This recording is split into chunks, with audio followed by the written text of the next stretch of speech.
C'est parti, bonjour à toutes et à tous, bienvenue sur la chaîne Dividende 440. Aujourd'hui une courte vidéo sur l'actualité chaude, en tout cas financière, de cette fin février 2025, et plus particulièrement du 25 février 2025, où nous avons appris que la maison mère de SFR, donc Altice, Altice France, s'était mis d'accord avec ses créanciers pour rééchelonner sa dette. Donc Altice, qui est la propriété de l'homme d'affaires franco-israélien Patrick Drahi, donc s'est mis d'accord avec la vingtaine ou la trentaine, par voie de presse, on avait appris que, oui c'est ça, à peu près une vingtaine ou une trentaine de créanciers se sont mis d'accord avec la maison mère de SFR pour rééchelonner la dette et pour pouvoir rentrer dans le capital ici d'Altis. Alors petite parenthèse, je pense que cette petit peu bombe ici, cette information a des conséquences et va avoir des conséquences pour les autres opérateurs français qui sont Orange, Bouygues et Free, et notamment Orange et Bouygues qui sont cotés sur le 440, en tout cas encore sur les marchés financiers, à contrario de Free. Et ce qui explique ici pourquoi Orange, en tout cas une des raisons de ce pourquoi Orange monte, et Bouygues également depuis plusieurs semaines en bourse ici sur les marchés,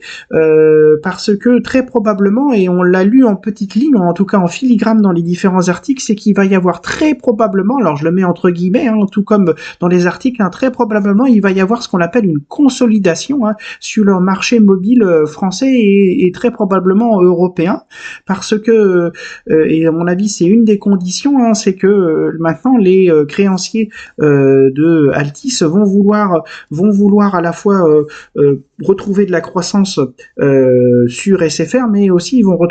essayer de retrouver leur bille assez rapidement, leur investissement assez rapidement, donc très probablement il va y avoir des consolidations, en tout cas il va y avoir une consolidation ici sur le marché français, donc ce qui explique aussi pourquoi les actions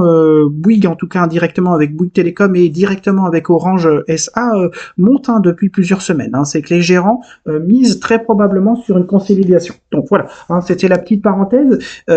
ici, et tout simplement cette vidéo a pour but de présenter un petit peu la situation financière ici d'Altis, et qui est en fait très intéressante, et à la fois montre aussi certaines limites, et notamment les limites des taux bas, qui avaient été la norme pendant des années 2010 à 2020, 2021, où les taux bas finalement ont permis beaucoup de croissance, mais ont fait des dégâts aussi, et on va voir que Altis avait profité des taux bas, mais finalement les créanciers ont prêté parfois en trop grande quantité à des taux en tout cas ici qui ne permettait pas à Altis de rembourser son emprunt. Alors pour rappel ici Altis France, donc c'est Altis France, alors c'est tout un montage financier. Altis France avait accumulé 23,7 milliards d'euros de dette, ce qui est absolument colossal, 23,7 milliards d'euros, et répartis à peu près entre une trentaine de prêteurs, qui étaient des fonds d'investissement américains, des banques françaises, des fonds européens, israéliens, etc. Vous avez la liste sur les différents articles, et sur ces 23,7 milliards d'euros de dette d'Altis, 19,5 milliards étaient un montant, ce qu'on appelle sécurisé. Sécurisé, ça veut dire que les prêteurs avaient signé un contrat, ou plusieurs contrats avec Altis, pour pouvoir sécuriser la dette, et notamment avoir des contreparties si évidemment Altis ne remboursait pas. Et on apprenait aussi, et on a appris que le montant de la dette non sécurisée, alors là c'est quand même un risque, je pense, très important, et c'est pour ça que les prêteurs se sont mis en commun, se sont regroupés en quasiment une unité pour pouvoir, une seule voix en tout cas, pour pouvoir faire pression sur Patrick Drahi, et on apprend que 4,2 milliards de cette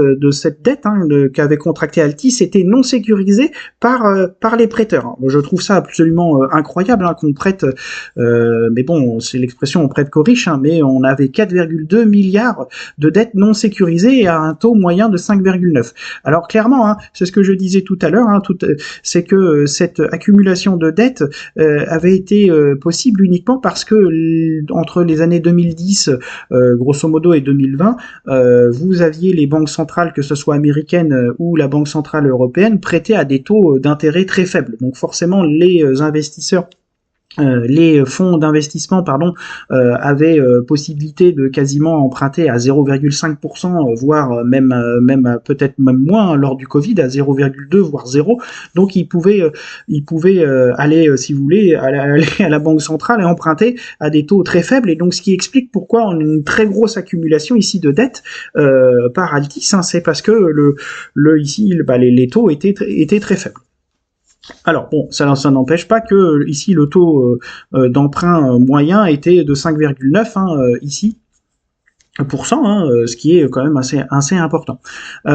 De ce pourquoi, alors on va pas aborder de ce pourquoi Altice France ne peut pas rembourser, hein. Bon, la chute des abonnés, des services qui ne correspondent plus à la clientèle, une très forte concurrence aussi avec Free, Orange et Bouygues sur l'internet et le mobile. Donc tout ça a fait que finalement Altice n'a pas pu ou ne peut pas rembourser cette dette. Ce qu'on apprend aussi et ce qu'on a appris hier, c'est que cette dette, hein, de 23,7 milliards va être compactée, et va être allongée. Alors qu'est-ce que ça veut dire? Ça veut dire que ici, hein, on sait que les créanciers vont, pour l'instant en tout cas, rééchelonner la dette, hein, et ce qui va permettre à l'entreprise Altice de ramener son endettement, hein, à 15,5 milliards d'euros. Ah oui, donc on a 8,6 milliards, si vous voulez, qui vont être rééchelonnés et répartis notamment sur c'est pas répartis, pardon, excusez-moi, qui vont être rééchelonnés et vont être en contrepartie. Les créanciers vont pouvoir rentrer au capital, voilà, hein, je vais être précis, hein, vont pouvoir rentrer au capital de Altice. Donc on sait maintenant que la dette ici d'Altis va être amenée à 15,5 milliards d'euros, mais en échange, hein, de cet rééchelonnement et de cette baisse des créanciers, hein, de cette baisse de cette dette, hein, les créanciers, donc l'ensemble des créanciers en tout cas qui sont sécurisés vont pouvoir rentrer à hauteur de 30% ici du capital et 14 à peu près 14% pour les non sécurisés, donc ce qui fait que le capital ici d'Altis va pouvoir être redistribué à hauteur de 45% aux créanciers de l'entreprise. Autre chose, hein, c'est qu'on a appris, et c'est que je l'ai dit également tout à l'heure, on sait que la dette, hein, ici va être rééchelonnée, hein, au lieu de la payer en 3 ans, hein, les créanciers ont accepté de l'allonger, hein, de l'allonger la maturité de la dette à 6 ans, hein. Et autre contrepartie, hein, également, c'est que on avait vu que le taux ici était en moyenne de 5,9%. Donc le taux ici de 5,9% ici de l'emprunt, eh bien, il va être augmenté à 7,125%. Hein. Donc clairement, les créanciers ici d'Altis ont gagné, en tout cas ont pu imposer leur dire et leurs souhaits, hein, et ce malgré les demandes de Patrick Drahi. Ce qu'on peut dire, c'est que, et ce qu'il faut retenir, c'est que surtout pour nous petits porteurs, au-delà des chiffres, c'est que il va y avoir un chamboulement dans les télécoms en France, et je pense que ce qui renforce notre position, en tout cas sur l'achat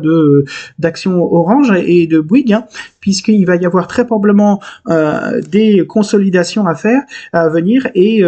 ce sera plutôt positif, je pense, que pour ces deux actions qui sont Orange et Bouygues. Eh bien, écoutez, je vous remercie, à bientôt, et puis n'hésitez pas à commenter la vidéo ou à demander des précisions si je n'ai pas été assez clair. Eh bien, je vous remercie, à bientôt.